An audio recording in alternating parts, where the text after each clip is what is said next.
भगवान के दर को छोड़ करके किसके दर पर जाएं? हैं? दर दर कुत्ता जो फिरे दर दर दूर दूर होए। दर दर कुत्ता जो फिरे तो दर दर दूर दूर होए। एक ही दर को जो रहे तो दूर दूर कहे ना कोई। अगर घर घर कोई कुत्ता जाए तो वहां से हटाया जाता है, लेकिन एक घर का अगर कुत्ता हो जाए तो फिर उसे कहीं भटकना। अगर एक राम के, एक श्याम के साधक बन गए, एक हनुमान के साधक बन गए तो संसार में दर दर दरबारों में भटकने की आवश्यकता नहीं पड़ेगी। और ये कैसे होगा? जा पर कृपा। गाओ गाओ गाओ। ता पर कृपा करूं सबको। जिस पर भैया राम जी की कृपा हो जाएगी, अच्छी घटना हम तुम्हें सुनाते हैं अपनी जीवन की, फिर आपको सुंदरकांड सुनाएंगे। आहा, बहुत पुरानी बात नहीं, 9-10 साल पुरानी बात है।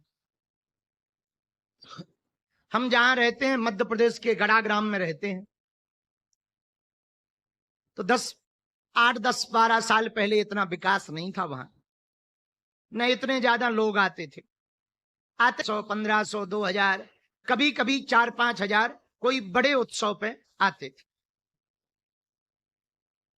हमारे दादाजी का शरीर पूरा हो गया तो दादाजी ने हमको बागेश्वर धाम की सेवा दी।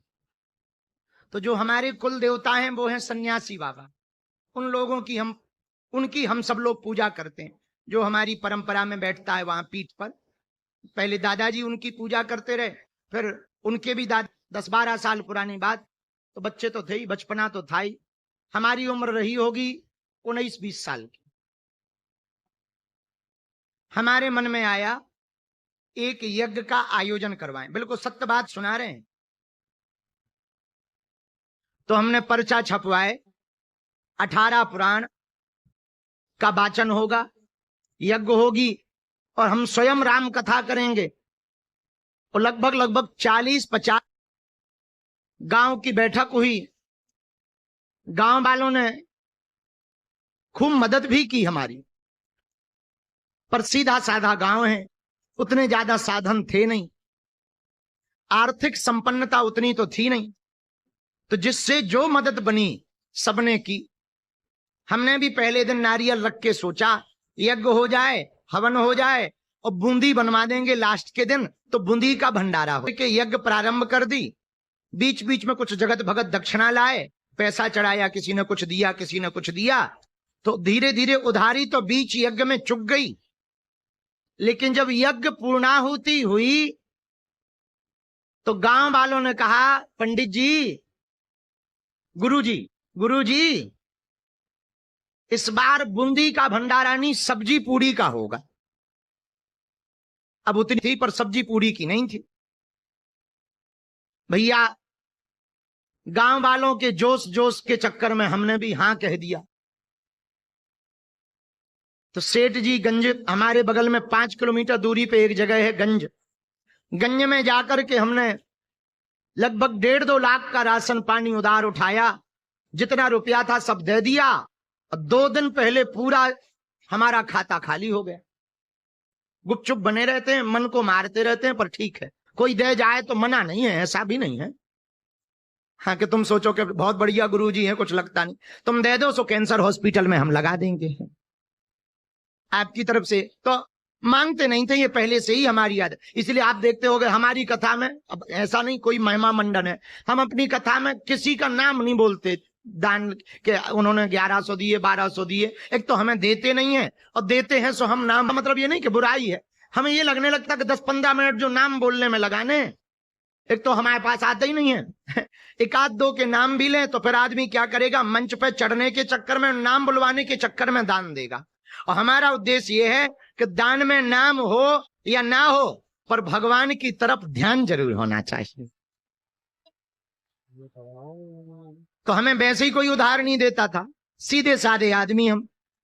पूरा खाता खाली हो गया, पूरी दक्षिणा सामग्री लेने में लग गई, भंडारा बनने लगा। अब 40-50 जो पंडित जी आए थे उनकी हमें दक्षिणा चुकानी थी और रुपया एक नहीं थी।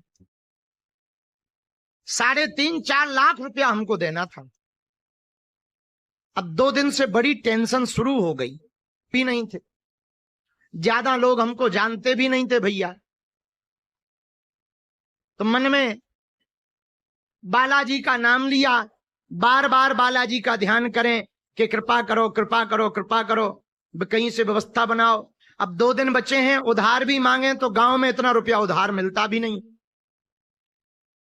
तो और हैरान हो गए कि अब तो और बड़ी झंझट हो गई भैया तेरे। हमने सोचा चलो सबकी अर्जी लगती है, अपनी अर्जी लगा ले। में अपनी अर्जी लगवाई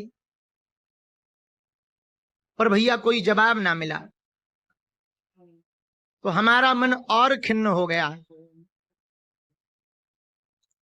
रात के समय जब पूरा शिष्य मंडल हमारा सो गया, मैदान में पानी के मटका रखे हुए थे, हमने मटकों के पानी को सिर पर डाला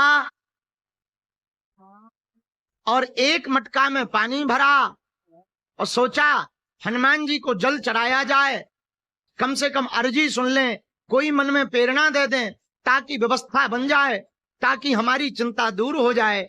और जैसे ही हम मंदिर पर चढ़ने लगे भैया, 4-5वीं सीढ़ी पर जैसे जा, चिंता ना कर, कल सुबह तक तेरी व्यवस्था हो जाएगी। वहां पर मंदिर में भोले बाबा का मंदिर है धाम पर। भोले बाबा के मंदिर से बड़े हुंकार की गर्जना आई, जाओ तुम्हारी सुबह तक व्यवस्था हो जाएगी। तो पहले तो हमें बड़ा डर लगा, फिर पता लगा कि ये तो हमारे मन में बात थी, ये किसने बोली है। तो हम भागे, घर प्रकाशित हो रहा, चमीटा लिए हुए सन्यासी बाबा खड़े हैं और हुंकार करते हुए वहां पर खड़े हुए देखा। तो हमने कहा कि आप हमारे गुरुजी हो क्या? वहीं अंदर से हुंकार भरी। तो हमारा मन गदगद हो गया, शरीर रोमांचित हो गया। अब वो फिर से बोले, जा वापस उतर जा और जाके सो जा, सुबह तेरी यज्ञ की व्यवस्था हो जाएगी। अब सुनना भैया, हम तो बड़े बेहोश हो गए हो। तो कुछ देर तक वहीं पड़े रहे, वापस आए तो सो गए। अब तो टेंशन फ्री थे तो खूब देर तक सोए, 8-9 बजे सुबह तक। सुबह जैसे ही जागे तो रोज की तरह नित्य नियम किया। जहां बागेश्वर धाम आप मंदिर जाओगे तो दरवाजे के पास में एक पीपल का पेड़ है, तो हम पीपल के पेड़ के नीचे वहां सोफा डाल के बैठते थे। तो सोफा पे जाके बैठ के आएगा कैसे? उस समय में बहुत ज्यादा भीड़ होती नहीं थी। आहा, फिर क्या, हमारे पीपल के पेड़ के नीचे बैठते ही आहा, एक बोलेरो गाड़ी आई और उसमें एक सज्जन व्हाइट शर्ट पहने हुए, काला पैंट पहने हुए उतरे। सबसे मिल रहे थे, 400-500 लोग बैठे थे। हम भभूति बाबूजी झांसी से आए हैं। हम कहा बहुत बढ़िया, भोजन पा लेना, हमें तो सामान